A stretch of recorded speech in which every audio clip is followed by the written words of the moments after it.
All right, here we go. Welcome back to Zach and Jeremy Make a Podcast, Season 2. Really, it's only Season 2 because Fallout is having a Season 2. We haven't had a whole lot of time to get together and do this. Season 2 of Fallout has premiered, and I think as Zach predicted, they are going one episode a week instead of dumping the whole season on us. So we had a chance to watch the season opener, and now we are going to kind of chat about it a little bit. I have a feeling this may be because you texted me and said it was what was the spoiler alert. This episode was great or good, good or with something like eight that. O's, Yeah. Yep. And so I'm wondering if it was more gooder for you because you know where the story is going, or you know where the story's at anyway. I don't know I don't think I'm going to catch as much of the Easter eggs and the lore and stuff in this season because I never played New Vegas. That's fair. I, personally, it was just. The show was just good. Yeah. So yeah. I mean, that's the basis of it. It was just good. And then like as I'm watching it, I watched it one time just enjoying it, and then a second time to be like, okay, I need to. What notes do I need to take? And the second time I'm watching it, I'm like, oh, that's right. It's just well shot, well paced, well framed, everything. All the cool producer terms that they use for when they make these shows. It just was well done. Right. And I was like, I forgot how good this show actually is. And people are raving about it. People that have seen like further than the first episode or something. Yeah. It just gets better. Nice. And it's that perfect like slow burn to me throughout, and this is like the generalization of the episode, like it was a perfect slow burn because there were so many threads of stories that we ended on last season. Yeah, right. And I forgot to rewatch it. So I did too. I was like, I hope the recap fills me back in, and it mostly did. There's some details I'm sure I forgot, but I was thinking to myself as I'm watching it, like, oh yeah, okay, that's right. This is where this is at. Like, and we'll get there obviously, but like the Norm storyline where he wound up and everything, and I'm like, oh, that's right. That was a thing. Right. And then just seeing the transfer. What I wish they would have done initially is like how much time has passed since the end of the last season, which I don't assume it was too much, or maybe I just missed a detail in there. Yeah, I don't think it was too much. It couldn't have been longer than I thought maybe like a week at best or something, but... Yeah, a week or a couple of weeks, because there's enough time for Lucy and the ghoul to kind of become friends. More or less, yeah. Yeah, right? I like their relationship, how it starts off. But yeah, I think our last scene in season 1 is Hank looking at Vegas, isn't it? Mm-hmm. Yeah, and then he starts walking towards it. And right. It's like, oh, well, that's where he's going. Right, so. And that's kind of where his story picks up when we get to the end of this season opener, is him kind of walking into the Vault-Tec and cleaning up. Yep. And so, yeah. So we know only that much time has elapsed. Enough time for him to get wherever he was, which also begged the question, I have that question in my notes here somewhere, is that why it needed to be the California Republic or whatever, or why we needed to be in California, so that we could we could tell a Fallout story for season 1 and then get to New Vegas for season 2? Because if you had it on the East Coast, which I think is where most of the games are, aren't they? Fallout 3 and 4. Let's see. Fallout 3 is in D.C., in the D.C. area, and then 4 is in Boston. So, yeah. Yeah, and so they are on the East Coast.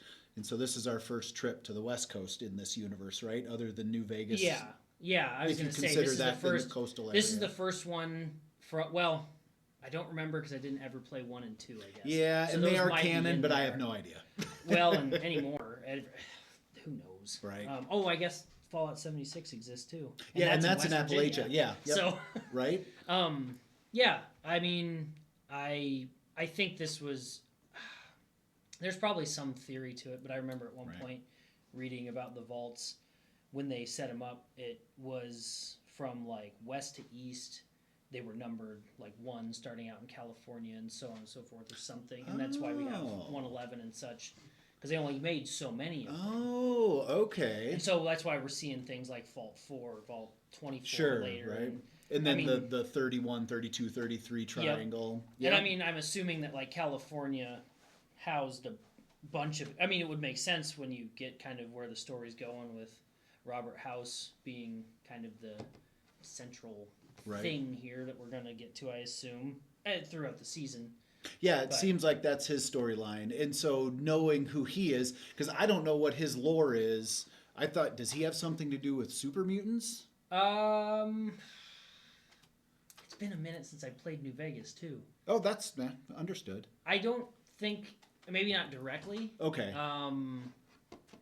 No, I don't think. Well, maybe, but like I know, like through some of the other stuff that they've shown, just like trailers and stuff, that he's like Mr. House, who I think in this is played by Justin Theroux. Right, which I made a note of that and said, like, "Noise." Yeah, that was a great poll. Yes, it was. But what I'm confused about is, so Justin Theroux is the one who lures those thugs out into the alley and tests out that neck device, right? Yep. But then when they're showing in the war room, that Robert House is not Justin Theroux. See, and I want to know how they expand on that, because Right. what I'm wondering if like Robert House that we see on TV that is the sole reason that the world blew up here, if it's like his son or like a legacy pass on thing or something, but I don't know because like in the games New Vegas, or in the game of New Vegas, you wake up from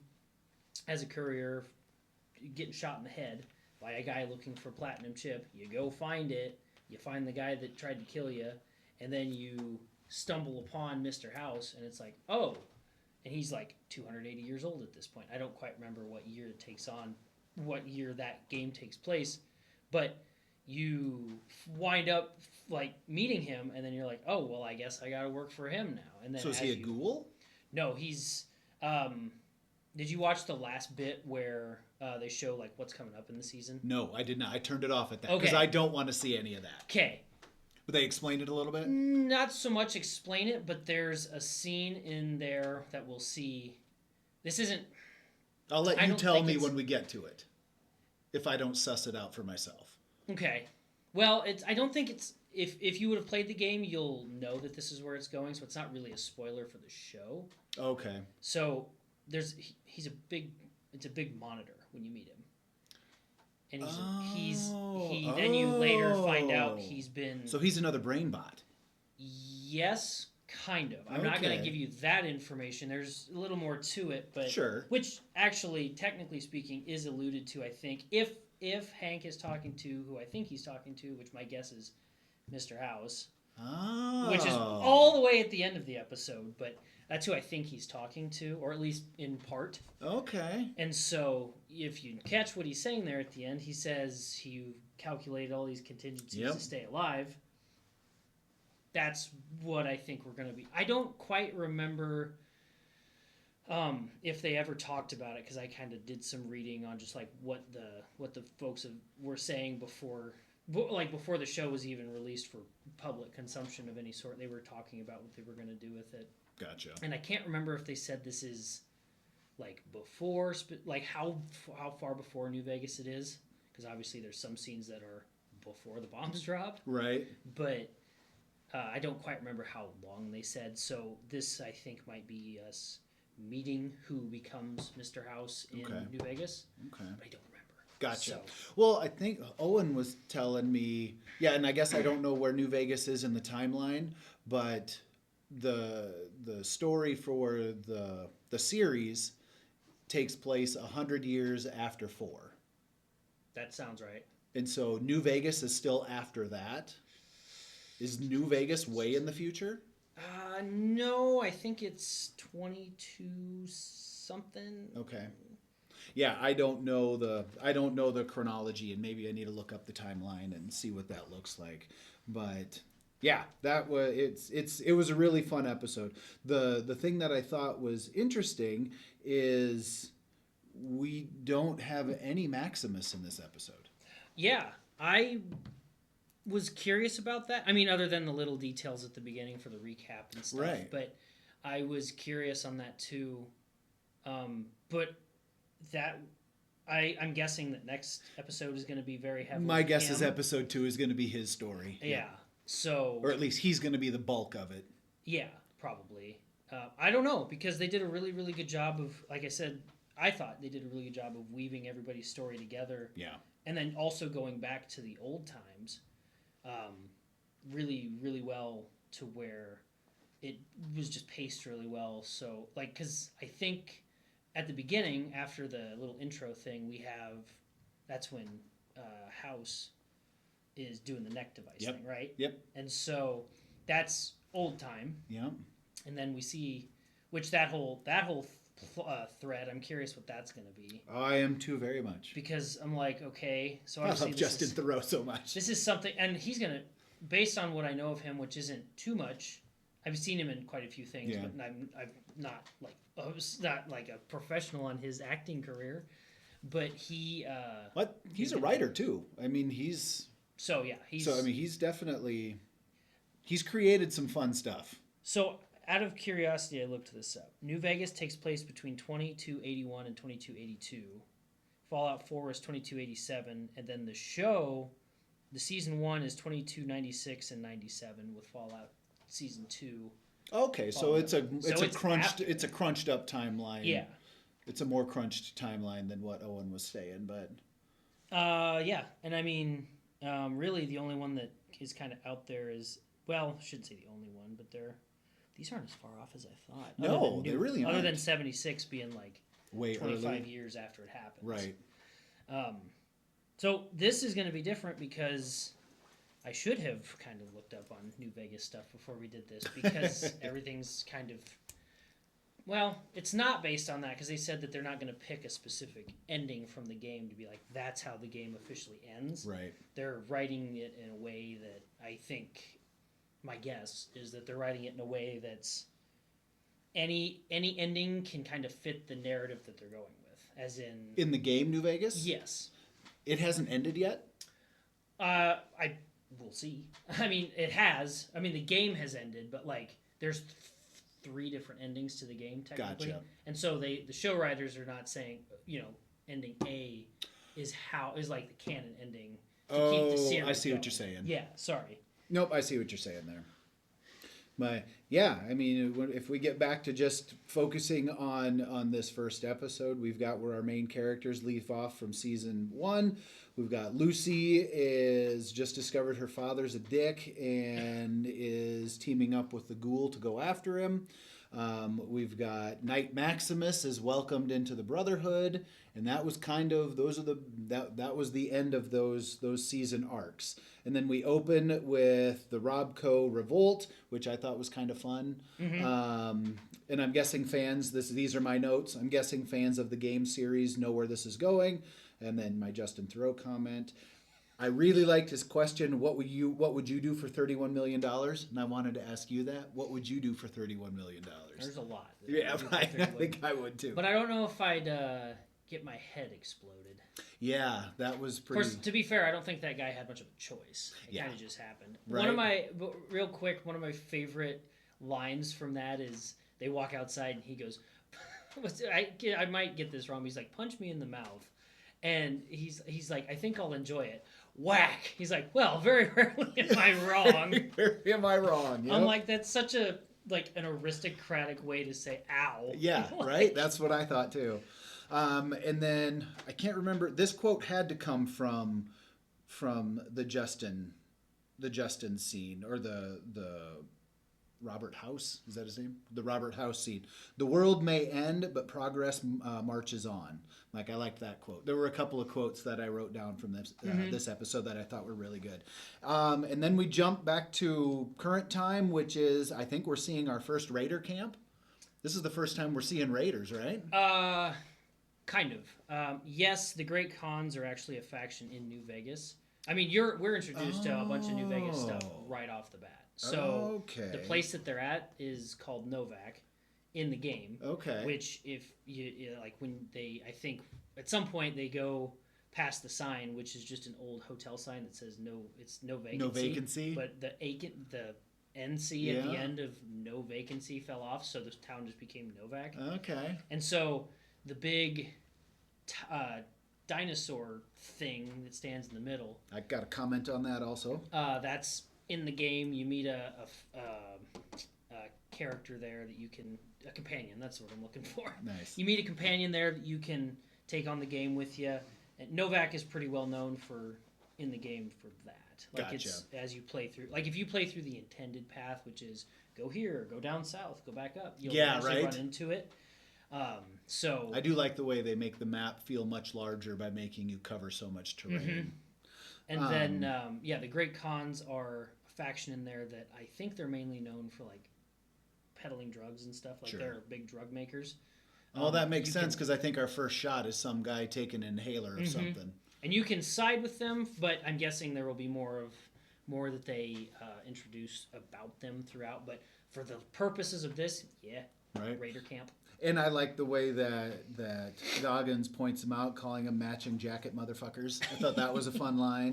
And then Lucy's struggle with violence is great because it's an outdated thought concept. I mean, violence is this world now. And so the fact that she's in the dinosaur, it kind of is symbolic of her thought process. Her thought process is archaic as well. This world is violence. On top of it, too, the character that you meet in the dinosaur head in the game is a sniper. So it's just kind of like a neat little, you're like, I don't think it's intentionally meant to be like, it's like that, but sure. It's like if you're playing as the ghoul, it's like, my companion could save me. Yeah. And that's fun. Neat little callback there.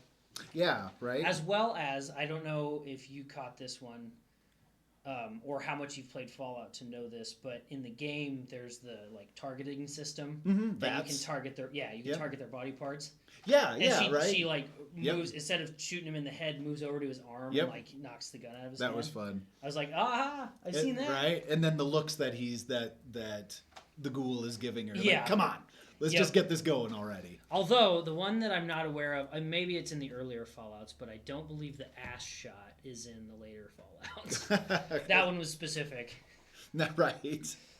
And so the Lucy and the ghoul combo is amazing. I love their conversations because Lucy is just still trying to be so innocent in this world that everything wants to kill you. You really do have a good like two sides. I think it does a good job of like to keep tying it to the game, if I will, is it does a really good job of like you've got the ghoul who could probably be seen as like an evil guy, right, or like at least a bad dude, and then you've got Lucy who's like I'm trying to bring good to the world, and it's that really neat balance of the two different ways, or multiple different ways you could play the game, and just be like yes, like these line up with two different mentalities of how you can do this, right, the yin and the yang.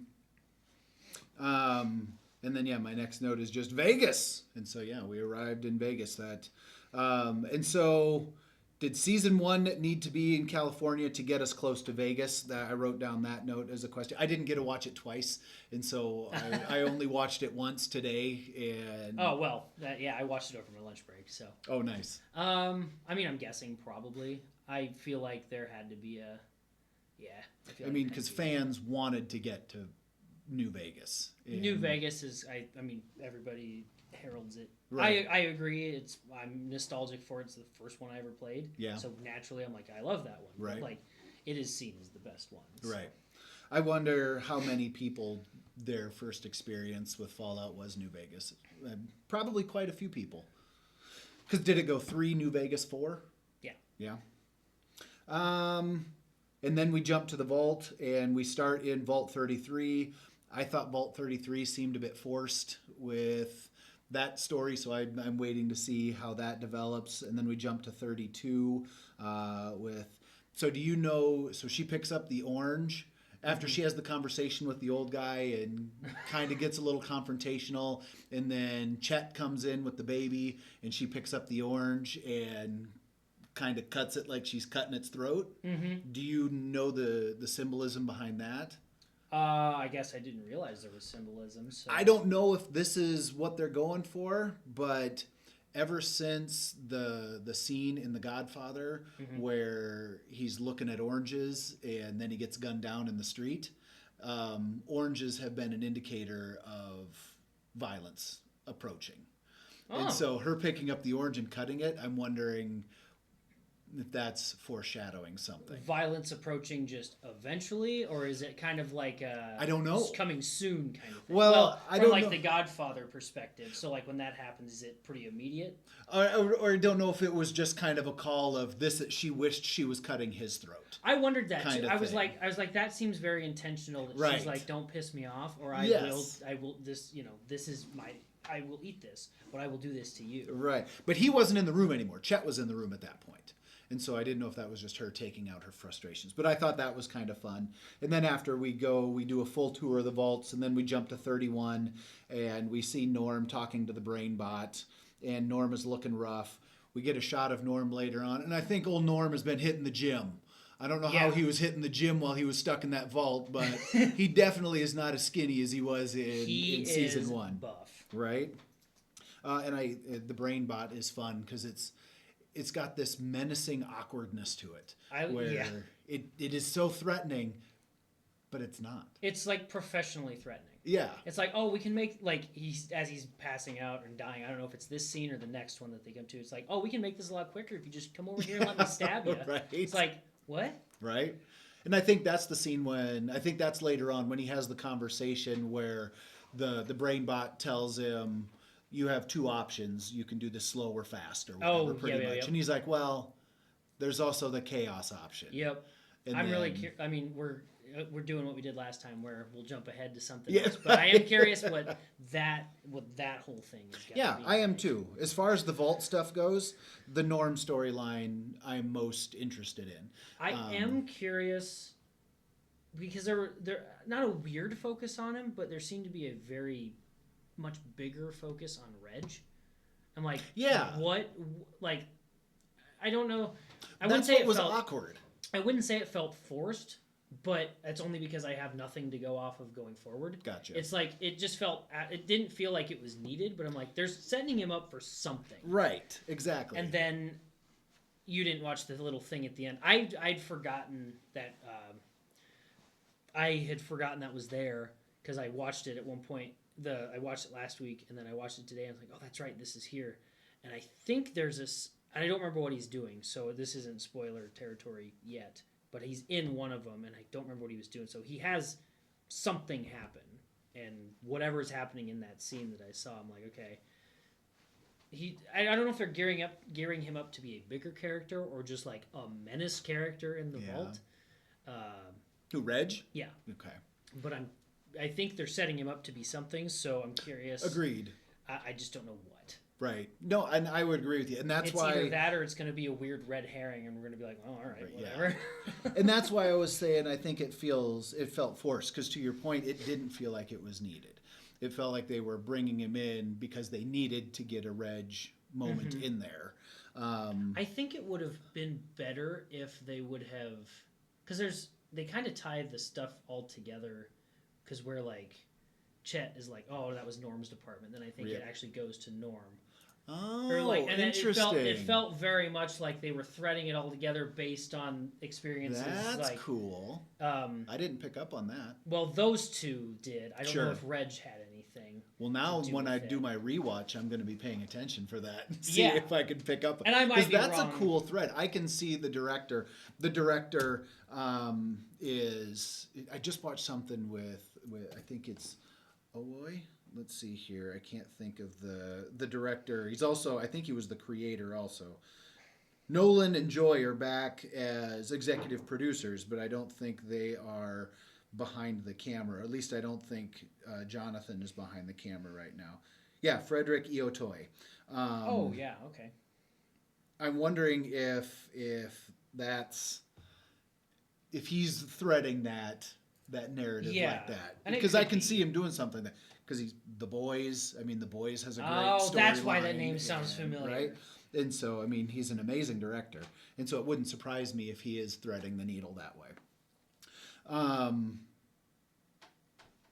And so after we get our quick little vault tour of that triangle, we get to... Do we go back to the ghoul? I didn't make nearly as many notes this time. But my next note here is, when is the ghoul going to run into his wife? I'm sure she's in cryosleep or she's around somewhere. She has to show up at some point, right? Because I she's hope way so. too much of a character in the past. Mm-hmm. And again, jumping forward, is she going to be unthawed now that Norm is thawing out all of the quote unquote management? I didn't even think about the Pods. cryo pod thing.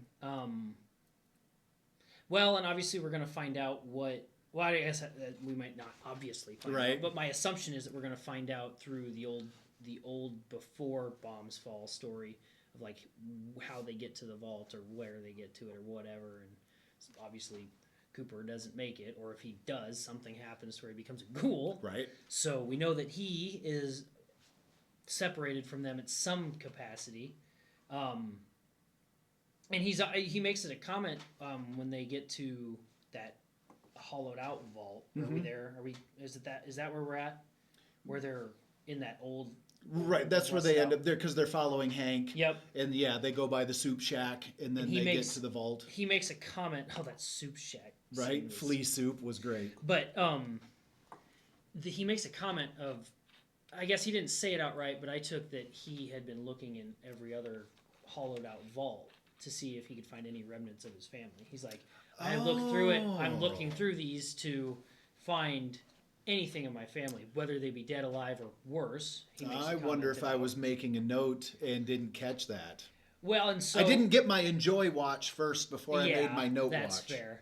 And so he made that comment, and I'm like, so I took it as he's been scouring all these places to try and find him. That makes sense. Which makes me think he somehow, through, as we're finding out, he's like, oh, I'm not real happy with my wife through this process. Yeah. So is he just going to be like, nah, I'm out, and turn into a ghoul? I don't know. We obviously don't know that yet. Right. But yep. Is that what's going to happen? And but yeah, they keep building that pre and post.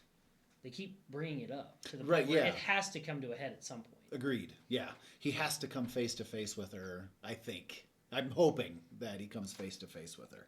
I just can see knowing how Fallout works, it's not going to be the answer he wants. Yeah, right. But exactly. What I don't know is what is that answer? Yeah. It's going to be an answer he doesn't like, assumedly. But what is that? Mm-hmm. Like, if they're dead, well, that sucks. At least it's closure.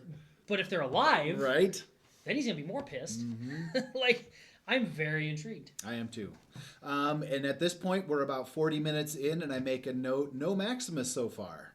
And I'm like, all right. So we've made it 40 minutes with no Maximus. So at that point, I pretty much came to the conclusion that episode 2 is probably going to focus on Maximus's introduction into season 2. Mm-hmm. And then we go back to Vault 33, I believe, and we see Reg's support group.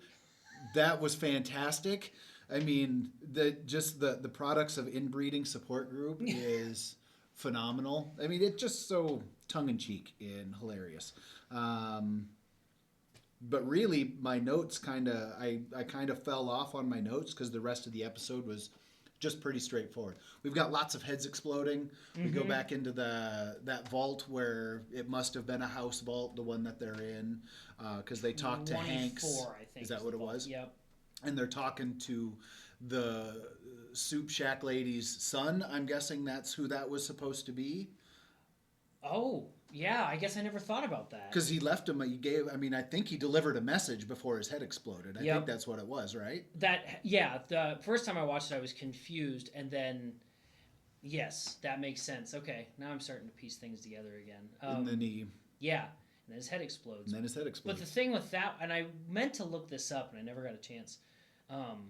If Vault 24 was ever expanded upon earlier in the story, like before the show. Gotcha. Because the experiment there was apparently propaganda, turning people that willingly went to the vault into communists. Yeah, right? And I was like, this is odd. Yeah, that's what I thought. Like the whole premise in my brain of this, I mean, I guess it makes sense as an experiment to be like, can we convert somebody who this whole time they're like, no, we're against communism and communists in general. And so that makes sense as like a very torturous type of experiment. Right. But I'm like, that still just seems very much not what I would think of them doing. I wonder if that's more a commentary on current events. Maybe. I don't know, but like, if that was something that like had been expanded upon, because there's this whole, I think we talked about this previously when we watched last season, how there's this whole Fallout Bible, like the creator created this, basically this backstory of like, he came up with the idea of Fallout, but then he's like, well, I want to have a fleshed out idea for the story to keep going from somewhere. And so he wrote this whole big backstory. And how much of that's canon anymore, I think, is up for question. But, like, he expanded upon, like, 15 or 20 different vaults. So 24 might have been in there as, like, or is it in game files somewhere that said it's this? So I'm curious if it's a reference that's from somewhere else that I've just never caught. That makes sense why the story is so rich. Is that Todd Howard? Is he the creator, or is he just a Bethesda producer? He took he's the Bethesda head that took over at Fallout 3. Gotcha. Tim Kaine, I think, is the one that created it. He's Fallout's his what he's known for. There's something else that he did, and I can't remember what it was, but Tim Kaine from... I'm going to have to look that up. It's a popular name, but I thought Tim Kaine was also Batman. I thought there was a Tim Kaine that is in Batman lore somewhere, and then I think there's a politician named Tim Kaine also. Could be. Right? And I can't remember. I think Leonard Boyarsky is the other one that helped him. I don't know if he helped create the game. I think he helped with like creating the game, but not necessarily the world. But Gotcha. Fallout. Yeah, there's a whole bunch of history. Yeah, that's it. Maybe it was Bob Kane for Batman. I don't know. I can't remember. Either way. Right, I don't Tim know. Kaine's an interesting lookup. So. Right. And then we get to... and then I think we get to our final sequence, which is Hank arriving at Vault-Tec. And so we kind of pick up Hank's story where he left off from season 1, approaching New Vegas. And then he enters Vault-Tec. I thought it was so fucking funny. The first thing he does, even before he's out of the suit, is checks his goddamn email. Yeah, right. That was great. And he's got like 400,000 some unread emails, which was fantastic. And then he makes some coffee, and then he showers. He puts on a new suit, and then he goes and he's got a brand new gold Pip-Boy. And then he starts looking. Well, he goes to the global communication device, and I think he is trying to talk to Robert, or he's addressing Robert, or something like that. But he's spitting out his message out into the universe, and then he goes and looks at which I'm guessing is going to be our new MacGuffin for the season, is the neck chip, and the miniaturization that it has gone through at that Vault-Tec research lab. Go ahead. The one thing, and I guess maybe I couldn't tell, it seemed like this Vault-Tec place, like the headquarters he was going into, and again, I might have just not been paying full attention at the point. It seemed like it was underground. No, to me it was a huge. It was a huge complex. Yeah. But for some reason I was like, why? I think it's just the door that he goes into. Oh, at the beginning gotcha. Makes it look like it's underground. I'm like, this doesn't seem right. Gotcha. And only because Vault-Tec, I mean, if it is underground, I guess whatever. We don't know yet, or at least we don't officially know. There was nothing pointing otherwise in my head. But I was like, if that's underground, that's one, huge. And two, like, I don't remember there ever being any notes of... Because Vault-Tec was pretty proudly like, we are here to help you, like, before the bombs dropped. It's like, they wouldn't hide. Right. At least not like that. They wouldn't put something that gaudy underground. So I'm like, well... And again, I think it was just the sealed door that he walks in that makes me think. Because every time I see that, I think Vault. Gotcha. And who knows? I mean, maybe it is a huge vault. Maybe it was supposed to be like the super vault, and that's where he was headed. Because I could see Vault-Tec and Robco. I mean, could be. They were planning Vegas to be where they were going to stage the rise of civilization after everybody emerged. Yeah, that was essentially like the headquarters of, like, oh, the world's ended. Things rise back up from Vegas. Right. And Vegas, as we've found out, has been mostly fairly protected from the bombs. Right. Like, obviously, it's gone through some some blasts. It's had you know, some, it's yeah. not necessarily the Vegas we once knew. Right, but the stratosphere is still standing. They and... make a comment in there about how wow, Vegas looks like it does in pictures, and like Yeah. it's you know it's clearly still fairly intact compared to the rest of the world. Right. So, I guess I was shocked. I need to go back and watch that scene, but I was like, oh, why does it look like it's underground? But it might have just been the framing of it. I'll pay attention when I watch for my rewatch. There you go. But yeah, Owen and I are watching season 1 now because he hasn't seen it and he's ready. we're going to rekindle the Saturday morning tunes, and we're going to start playing that instead of streaming it live. We're just going to do like video on demand. Yeah. And I think I'm done gaming. As much as I love gaming, I think my days of actually gaming are over. Yeah. But I'm going to watch him game because I still like gaming. I still love gaming, but I just don't want to play him anymore. And so I'm going to watch him play, and then we'll kind of just make our own series out of that. But he was playing Fallout 4 today. He's like, I'm in a Fallout mood. I'm like, all right. He jumped in. I had never seen him jump so many times. He logs in. The first thing he pulls up his scope and he looks. He's like, is that a Deathclaw? And he's like, oh, it is! He needed to kill the Deathclaw.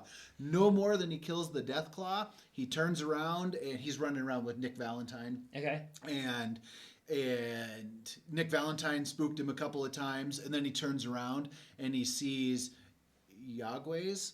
Is that how you pronounce them? The bears? I always said Yao Guai. Yao Guai? Okay, yeah. So Yao Guai, and then not only are there one, there's two. Oh my! He's like, freaking out again. And no more than he eliminates those, and he goes and he's checking out this residential area. The first house he goes into, there are several feral ghouls and a radioactive ghoul in there, and he starts freaking out. He's like, I need to take a break. And this is 10 minutes. Yeah. I mean, that was 10 minutes. That sums up Fallout 4. It was great. And so I'm like, and I'm sitting there laughing the whole time, and I'm like, yeah, buddy, this is how we need to game moving forward, is I need to game with you because I don't want to play anymore. This stuff doesn't scare me, but you're terrified, and it's fantastic. I need to see if I can find an old clip from my old Xbox. In one of the places that you go to, there's in Fallout 4, when an enemy shoots like a fat man at you, one of the mini nukes, it makes a whistle sound so you can hear it, and I knew, because I'd played through the game a couple times, it's like, all right, I knew there's a guy up here, but I couldn't remember exactly where he was at, and I knew he was above me. So as I'm walking through, I'm like, okay, I'm walking that way watching, but I'm keeping my actual eyes trained up. And then something comes out from over here, and I start shooting it, and I hear that whistle, and I'm like, oh crap, that's not good. I turn around, and I'm like, I need to run, and so I take off sprinting, and the next thing I know, I'm like, what was that? And there's just it just flies right past my head in the game, and I'm like, oh, well, that was close. Well, that was fast. Yeah, and thankfully I must have been going up a little hill or something because it just kept going a little bit and then blew up behind me, and I was like, huh, well, that's what we call lucky. Nice. I did forget there was one other encounter. There were also 2 super mutants carrying mini nukes charging him as well. And so there were 4 encounters that he had to deal with, and he's like, I need to take a break. So he can figure this out, but as a tip, and if he's listening, then this is going to be a tip. When he sees those, shoot the hand. He was trying. Okay. He was trying, but every time he shoots and he jumps. He jumps. I'm like, use VATS. Right. That's what he was saying while he's doing it. He's like, how do I do VATS? How do I do VATS? Oh, okay. Well, that's fair. Because he hadn't played again in a while. I mean, this is the first time he's picked it up in months. My brain, I've played Fallout so much in my life. I mean, they're all slightly different, but I've played it so much, my brain is just like, yep, I got it. Right. Of course, the first thing I'll do is be like, all right, I'll press the buttons, be like, do I remember this? Oh, yeah, okay, I'm good. Nice. But I think that ended I think that brings us to the end of the episode. Did I forget anything? No. I think the only thing I wanted to touch on at the end was based on the fact that you said it was global comms. Oh, there was one thing that I'm guessing is going to come up somewhere later in the Norm portion, is he cut off the communications between the vaults. Oh.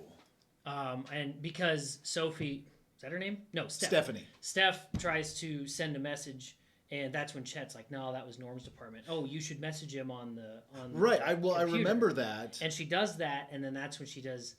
What does she say? Because it's not an actual curse. It's cod, ham, cheese, and rice. And it pops up on the monitor and says internal communications disabled or whatever, and then it cuts back to Norm, and it shows the monitor and like a bunch of the wires and stuff ripped out, and you can only allude that he's done it. And my guess is that he's trying to send a message to say, "Hey, I'm in here. Can someone come let me out?" Gotcha. I mean, I don't know, but that's going to come up later at some point. Somehow that's going to become a thing. Right, and that's what I'm wondering, if that's how we're going to get Reg pulled in. Because Reg is going to be the one that Norm contacts in Vault 33 to let him know where he's at. So, assumedly. Right. And then the other thing at the end, when Norm's sending out this message, my assumption here is that as Lucy and the ghoul are trying to find him, in the game, obviously the radio comes off the Pip-Boy. Mm-hmm. She hasn't done anything. Oh, she did. She did at the beginning, but she hasn't turned the radio on for a long time in the show. So I'm wondering if she either does that just out of curiosity, or they walk by one and they're like, ah.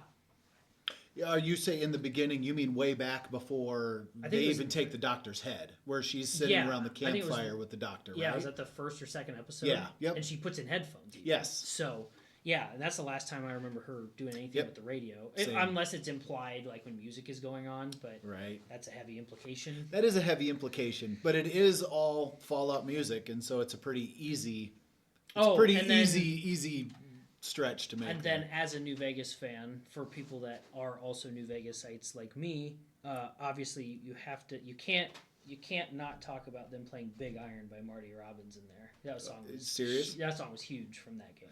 So I wonder if that's the one that Owen came up and he said, "Oh, this is the best song from the Fallout series." I would agree. Okay, well, I can't remember. I don't know it that well. I would say that's the one that's that was the one that was most memorable to me from because in high school when I played this, I didn't care about any of that kind of music. Right. And I'm not necessarily going to go out of my way, but every once in a while I'll just get into a mode. I'm like, I'll just find a Fallout playlist on Spotify and just go. Okay. But there's that one, and then it's not in Fallout 4 anymore because they removed it due to copyright stuff. But The Wanderer from Fallout 4. Yeah. That one was also one of my favorites. How does The Wanderer go? Oh.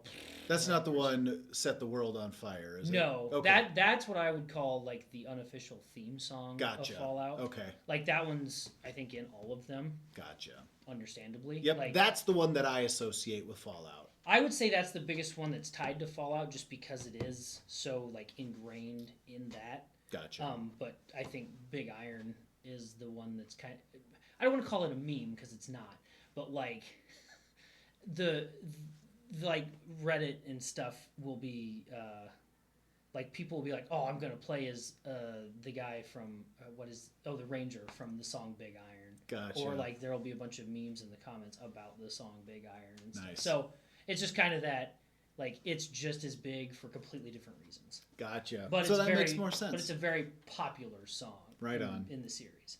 I'll have to look into that. But all right, well, we need to get going. So, all right, that concludes episode 1 of season 2 of Zach and Jeremy Make a Podcast. Thanks for listening. See you next time. That's right. We'll see you in a week. Come on. Oh, it's nice to have that. It's nice to have that done.